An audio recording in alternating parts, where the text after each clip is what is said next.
La Tierra es un gran almacén de energía. El petróleo, el carbón, el gas. Todos los recursos energéticos que hemos utilizado son distintas formas de energía solar almacenada. Estamos viviendo un momento histórico. Abandonar estas formas de energía para usar directamente la energía proveniente del Sol. La energía solar fotovoltaica es un desarrollo tecnológico que tiene el potencial y que puede cambiar la sociedad, porque puede cambiar cómo generamos la electricidad que consumimos. Entonces estamos hablando de un cambio de paradigma en el modelo energético. Nos parece que la energía solar crece despacio en el mundo, pero la energía solar fotovoltaica está creciendo más rápido que ninguna otra fuente de generación de electricidad en la historia de la humanidad. Poder salir a la calle, poner una cosa que puedes llevar con tus manos y generar tu propia energía es algo que realmente va a producir una revolución inmensa.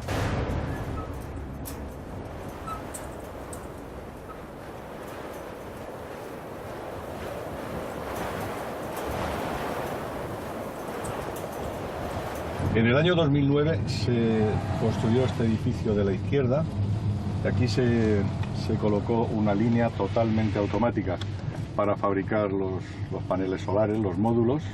Esta parte de la derecha es la parte del almacén, de aquí salían y entraban las materias primas, los productos de los paneles solares. Por ejemplo, en el año 2005-2006 muchos de los paneles que salían de aquí iban directos a Alemania. A la izquierda estará la entrada con el logo de Isofotón y el edificio de oficinas, que es este dado de la izquierda, que como se ve está todo él hecho con paneles solares en la fachada. Es una fachada de paneles solares.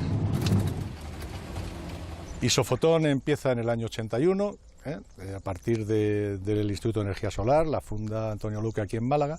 Y aquí en Málaga, aquí en el sur de España, en el sur de Europa, pues se consiguió que gente malagueña, gente de aquí en su mayoría y gente del Instituto de Energía Solar, pues llegáramos a ser líderes en Europa, la primera empresa fabricante en Europa, la quinta fabricante del mundo. El Instituto de Energía Solar es un centro de investigación que pertenece a la Universidad Politécnica de Madrid.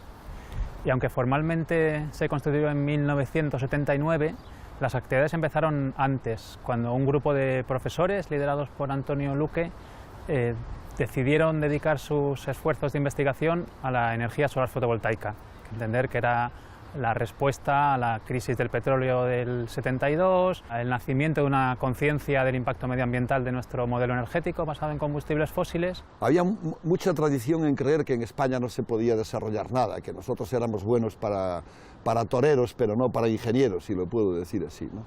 Y yo creo que en aquellos años el Instituto tuvo un papel muy grande, no solamente en la parte tecnológica puramente dicha, sino en esa parte más humana, de decir, oye, si nos ponemos a hacer las cosas, pues igual que los demás, llegamos un día a hacer cosas interesantes, ¿no? La idea de trabajar en energía solar me ocurrió porque alrededor del año 72, 73 o algo por el estilo, yo era joven catedrático y entonces pues nos llevaron a visitar una serie de laboratorios en los Estados Unidos. Había un cierto profesor Fan que estaba empezando a hacer células solares de silicio depositado sobre acero y tal, y eran muy baratas siempre y cuando no le pidieras que funcionaran, porque claro, me di cuenta que en Estados Unidos, después del primer choque petrolero, estaba todo el mundo detrás de la energía solar. Entonces dije, bueno, yo tengo un buen laboratorio y voy a hacer mi propia visión de la energía solar. Entonces me metí en esta aventura y dije, aquí no hemos perdido, hemos llegado antes de que se pierda el tren. Los americanos... Porque es la frontera, ¿no? Es la frontera, y los americanos han empezado a trabajarlo a la vez que nosotros, en el 73, yo en el 74. Y hubo un hecho importante, y es la transición política.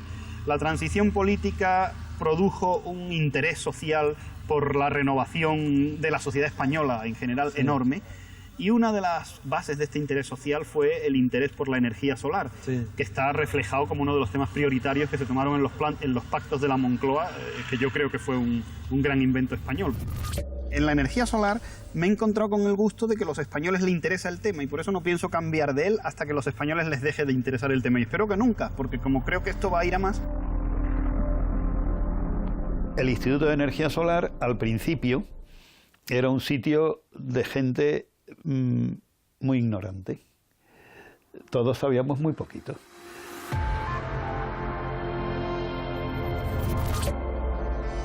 No teníamos un ambiente científico en España tan bueno como podían tener en Inglaterra o en Francia o en los Estados Unidos, que era mucho mejor, ¿no?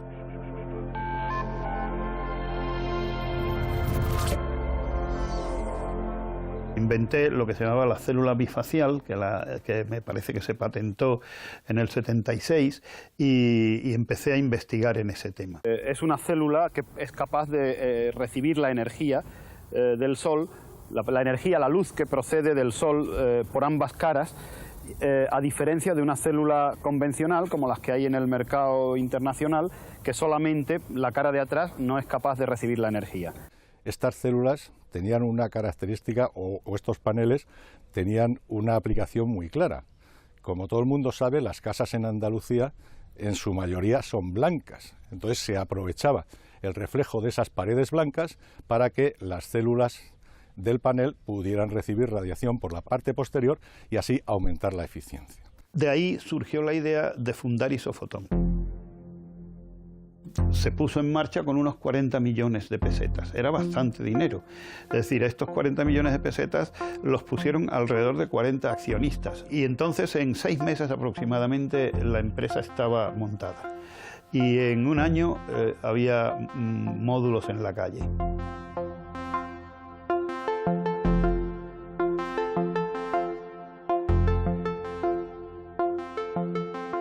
Hasta el año 86 todo el mercado estaba cifrado en España para aquellas zonas o aquellos lugares donde no llegaba la electricidad, poder poner instalaciones solares. España fue pionera en la utilización de energía solar para producir electricidad para gente que no estaba conectada a la red eléctrica. Fue casi el primer mercado mundial de electrificación rural. A partir del año 86 empieza la internacionalización de Isofotón. Y comenzamos a trabajar en países de Sudamérica, países africanos. Se hicieron instalaciones para la molienda del grano, proyectos para el tostado de café, podían asistir partos por la noche y sobre todo podían tener refrigeradores para guardar las vacunas y las medicinas. Se hacía una labor social muy importante, la energía solar iba más allá del mero hecho de dar electricidad. Antes no había agua, no había luz.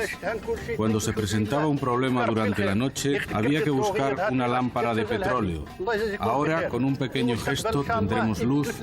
Con el pequeño esfuerzo de abrir un grifo, tendremos agua. Seguro que la vida será mejor que antes.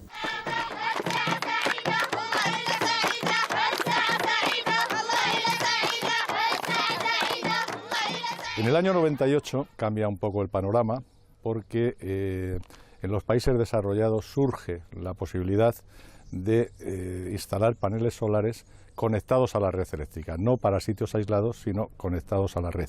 Esto cambió totalmente el panorama, la situación de la energía solar, y le dio nuevas oportunidades a Isofotón. La empresa nació hace 25 años fruto de un proyecto de investigación universitario. Málaga, Roberto Albacete. Poco se podían imaginar los universitarios que a finales de los 70 presentaron un proyecto de investigación que su idea se iba a plasmar en una de las empresas mundiales de referencia del sector de la energía solar. En el año 2005 Isofotón se convierte en la primera empresa europea fabricante de paneles solares en cuanto a capacidad.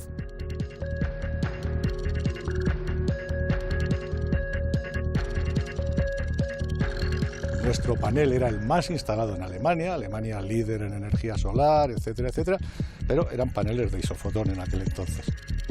En el 2005 surge el Real Decreto en España que permite, que crea la tarifa, la prima, la instalación de paneles solares conectados a red, y entonces empezamos a mirar a España y surge el boom español. España se convierte en el primer mercado mundial. El 75% de las instalaciones del año 2008 se instalaron en España.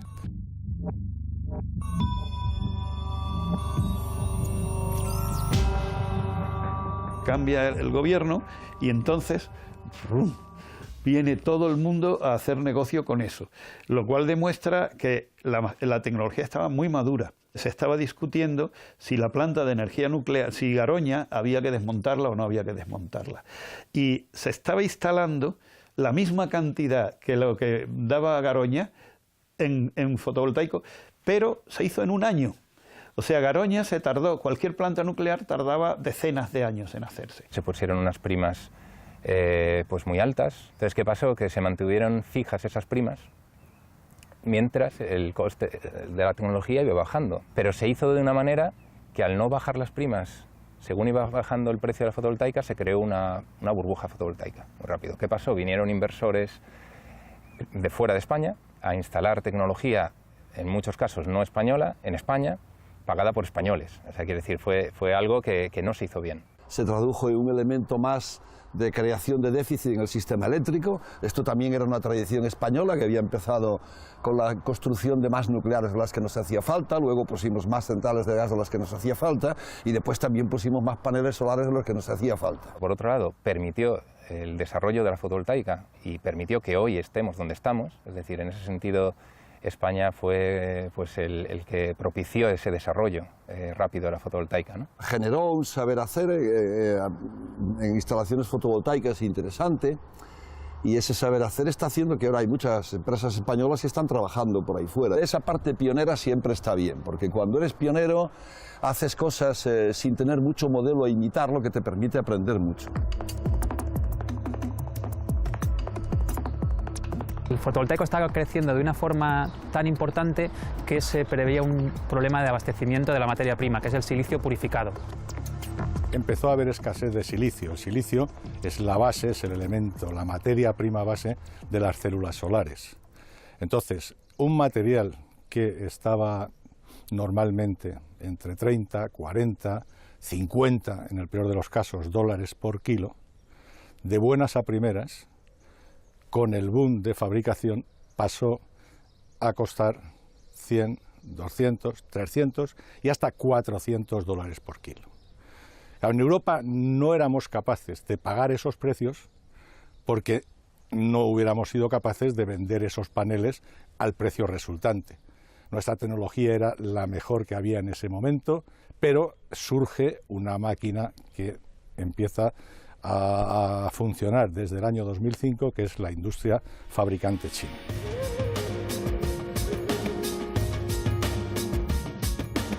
Las empresas chinas querían acaparar mercado, era la política, y entonces no importaba si perdían dinero, si tenían pérdidas.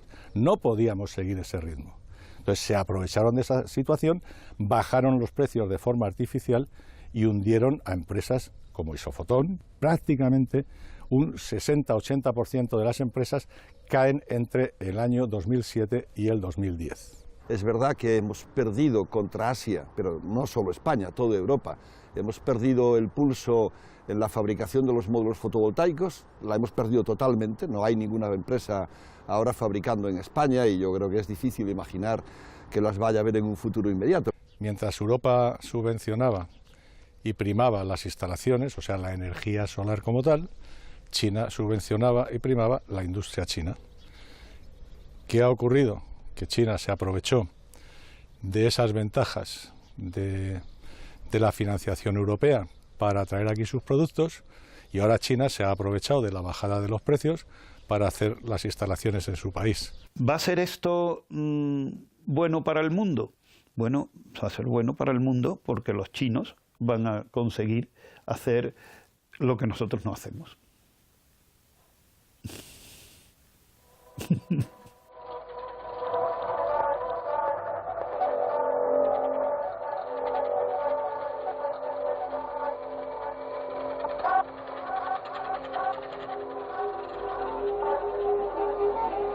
Si miras fuera de España, ves que realmente la fotovoltaica no para de crecer. En China, en Japón, en la India ahora se está haciendo mucho. Digamos que hay una tendencia global clarísima a que la fotovoltaica está desplazando y va a desplazar las tecnologías convencionales, ¿no? Desde el año 2000 aproximadamente, la mayor cantidad de inversiones en nuevas plantas de energía son en energía solar y eólica. O sea, ¿y eso por qué no lo percibimos aquí? No lo percibimos porque se están instalando en esos 2 billones, en los países a los que pertenecen los 2.000 millones de habitantes que van a incorporarse al primer mundo. Los países que están creciendo económicamente, los países tipo latinoamericanos, países africanos, etcétera, ahí de alguna manera se puede poner mucha energía solar sin necesidad de echar a nadie fuera, porque los sistemas tienen que crecer. Y ahí no hay muchos conflictos y la energía solar está creciendo de una manera rápida y casi natural. Lo que ocurre es que los países que tienen que crecer su sistema energético puedes poner solar sin quitar a nadie de la mesa, pero aquí es como el juego este de la silla. Cada vez que nos sentamos hay uno que se tiene que quedar fuera y claro, es más difícil.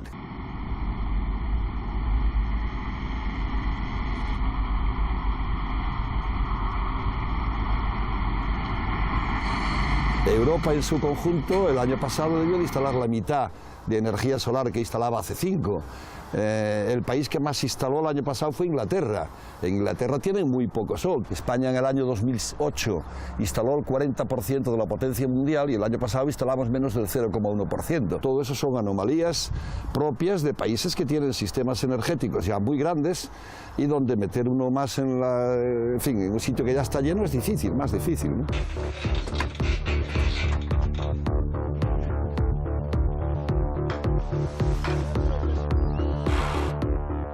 Entonces ahora en España estamos en un momento particularmente muy bajo, pero yo personalmente creo que no durará. Si la energía solar fotovoltaica ya es barata, ¿por qué en un país como España, donde tenemos tanto sol, no tenemos todos ya un panel en nuestro tejado? Pues el obstáculo principal es que en la legislación que existe, en lugar de incentivar, de animar a la gente a instalar paneles en su tejado, lo que hace es frenar o obstaculizar el desarrollo del autoconsumo. ¿Cómo lo hace? Pues una de las barreras principales para el autoconsumo es lo que se llama el impuesto al sol. El impuesto al sol es un gravamen que se establece sobre la energía que generan los paneles, por ejemplo, que yo tengo en mi tejado y consume, por ejemplo, la lavadora de mi casa, pero nunca pasa por la red eléctrica. Bueno, pues la regulación actual dice que sobre esta energía yo tengo que pagar un impuesto. Este impuesto al sol es una de las principales barreras, pero no es la única. La otra barrera importante que existe en España es que por la energía que se vierte a la red, es decir, en una situación donde mis paneles están generando electricidad, pero yo no quiero consumirla y me sobra, entonces yo lo que hago es que la vierto a la red eléctrica, por esa energía en España no te pagan absolutamente nada, tienes que regalarla. Esta situación es muy diferente en otros países, en Alemania, en Estados Unidos, en muchos países de Europa, por la energía que tú viertes a la red, se considera que tienes que recibir un pago y eso hace que a la larga los sistemas fotovoltaicos de autoconsumo sean más rentables y más ciudadanos se decidan a convertirse en autoconsumidores y productores de electricidad. Yo calculo que en 4 años la gente se va a empezar a desconectar de la red, porque no se va a generar uno su propia energía, la va a almacenar en las baterías, va a cargar su coche eléctrico, todos contentos, no contaminamos y creamos un planeta mejor. La energía solar fotovoltaica en particular es una forma de producir electricidad que tiene una peculiaridad grande y es que da igual ser grande que pequeño y entonces esto hace que de alguna manera todos podamos ser en potencia una compañía eléctrica. Como todo cambio tecnológico, pues claro, impone también unos cambios económicos, porque tenemos una nueva fuente capaz de generar electricidad diferente de las que existían hasta el momento, y también cambios sociales, porque el hecho de que ahora mismo una persona pueda generar la electricidad que consume en su propia casa, instalando unos paneles en el tejado, es algo que hace 5 años o 10 años era totalmente inimaginable. Y como cualquier cambio, pues supone empresas y personas que disfrutaban de la situación anterior y no quieren que las cosas cambien, y también como cualquier cambio, pues la sociedad, los ciudadanos en general, están un poco desinformados. Tienen la información de hace 10 años, piensan que la energía solar es algo pues bonito, limpio, pero muy caro, tan caro que no se puede utilizar. Hoy ya se puede generar electricidad con fotovoltaica a un precio muy competitivo, es decir, a un precio similar al que se obtiene con otras fuentes de generación tradicionales, como puedan ser el carbón o la nuclear. Yo creo que llegará un momento en que no haga falta el argumento ecológico, aunque sea muy importante, pero no hace falta decir, oye, es que esto es necesario porque estamos con el problema del cambio climático. No, o sea, esto es mejor porque es más barato y ya está. Bueno, ahora en España toca empujar para que ese bloqueo desaparezca, pero a nivel mundial está creciendo muy rápido y sería bueno no perder el tren.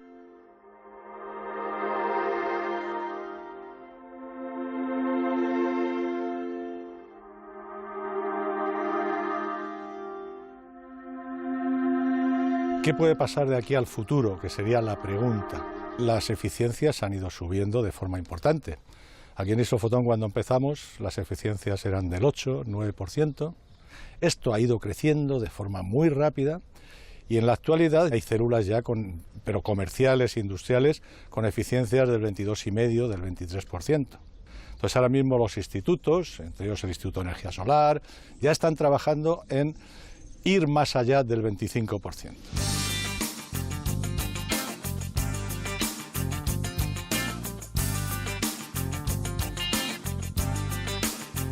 Ahora ya no podemos competir en precio, o sea, no podemos pretender fabricar módulos fotovoltaicos más baratos que los que hace China, pero sí que podemos, por ejemplo, pretender aparecer con una tecnología radicalmente nueva, de la cual no baje precios en función de volumen de producción, que es como está bajando el precio ahora la fotovoltaica, sino en base a conocimiento. La batalla es en la investigación, en el conocimiento. Entonces, el caso está resuelto, no hay ningún problema, está resuelto. Pero sí hay un problema, y hay un problema técnico. Y el problema técnico es la acumulación, el almacenamiento de la energía. No sabemos almacenar la energía. Y si se pone en marcha una economía basada en el fotovoltaico, pues hay que inventar sistemas para almacenar energía. Recuerdo que el momento, casi el punto de inflexión fue una vez que había que escribir una propuesta científica y tenía que firmar el director del grupo de investigación, que en aquel momento era Antonio Luque. Entonces me reuní con él en su despacho y fue la primera vez que dio la idea, ¿no?, plasmada en 2 folios. Entonces, bueno, era rápido, tenía que irme corriendo. O sea, llegaba tarde y le dije, Antonio, luego te lo explico. Y cuando volví en la cafetería estaba Antonio Luque, me paró y me dice, oye, esto que me has contado me ha encantado, esto del silicio fundido, tal, no sé qué. Y es cuando dijo, esto patenta. Cuando tú fundes el silicio, ese silicio fundido tiene una energía que cuando la suelta es muy grande. Eso es el calor latente de fusión. Entonces, bueno, pues ¿cómo almacenas energía en silicio? Fundiéndolo. Y la energía que empleas en fundirlo es aquella energía que vas a almacenar.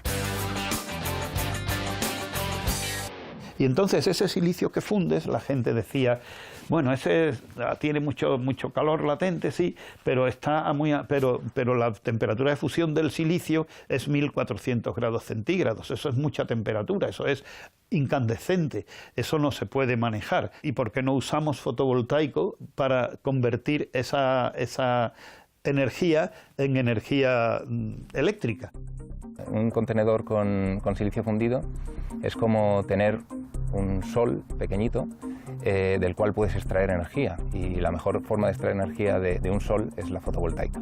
Es como hacer una pequeña central en la que tienes el sol y la instalación fotovoltaica, todo eso en una caja.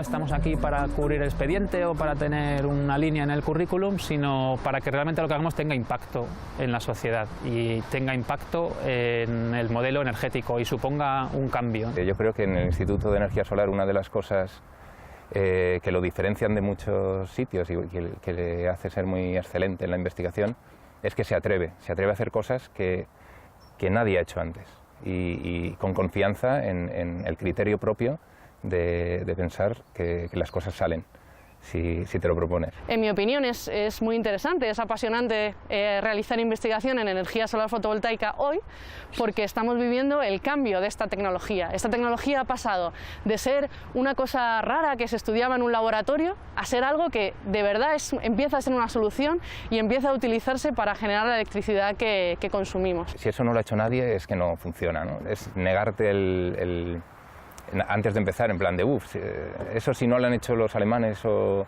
los americanos, no pierdas el tiempo. Y digo, bueno, o sea, habrá que ver si realmente tiene sentido o no, no dependiendo de que lo hayan hecho otros. Precisamente, si hacemos lo que han hecho otros, nunca vas a ser el primero en nada.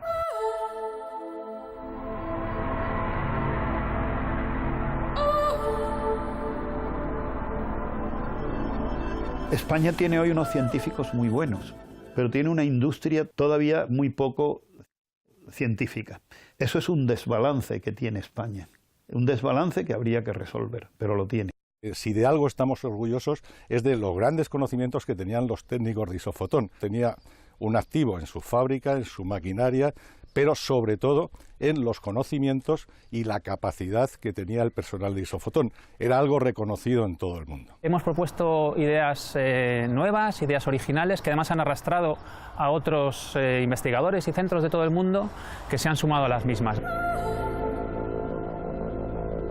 Por todas partes del mundo hay investigadores españoles formados en el instituto que están aportando su conocimiento desarrollado aquí. La pregunta es, ¿quieres ser el que inventa? ¿Quieres ser el que desarrolla estas tecnologías o no? ¿O quieres ser el que las usa? Si quieres ser el que lo desarrolla, tienes que apostar de verdad. Y apostar de verdad no se hace repartiendo miseria entre muchos, se hace con apuestas valientes y gastándose dinero y arriesgándose y sabiendo que te puedes equivocar.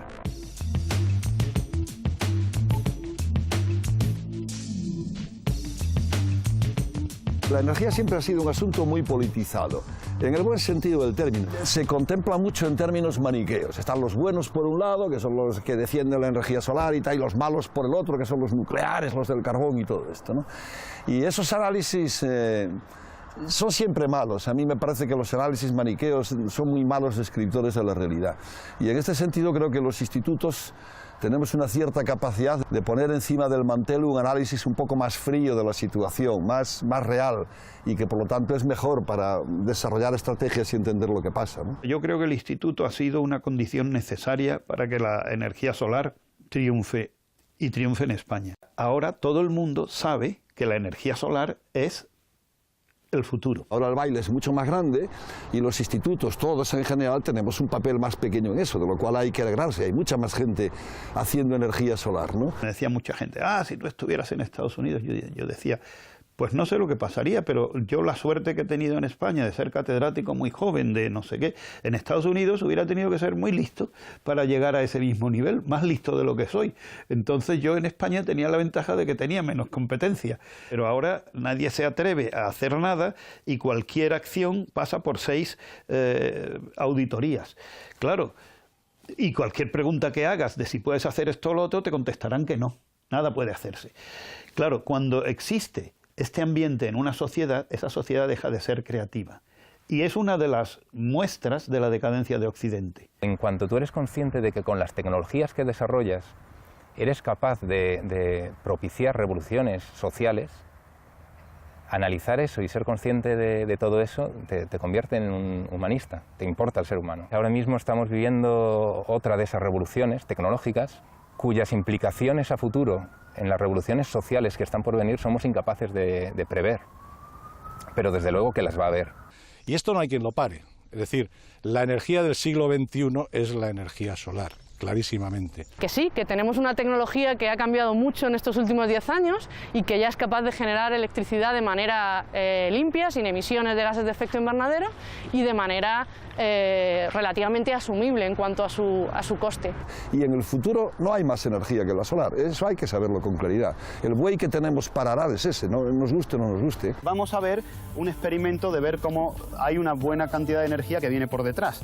Si ahora el doctor Sala tapa por aquí detrás el panel, pues se ve una reducción, destapa por favor, se ve una reducción que no es muy notable en este caso, casi si te retiras un poco más y ahora tapas.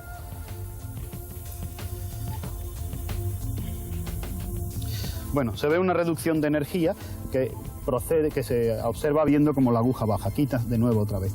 Entonces, la realidad es que ahora mismo estos paneles son los que dan mayor energía en el mundo.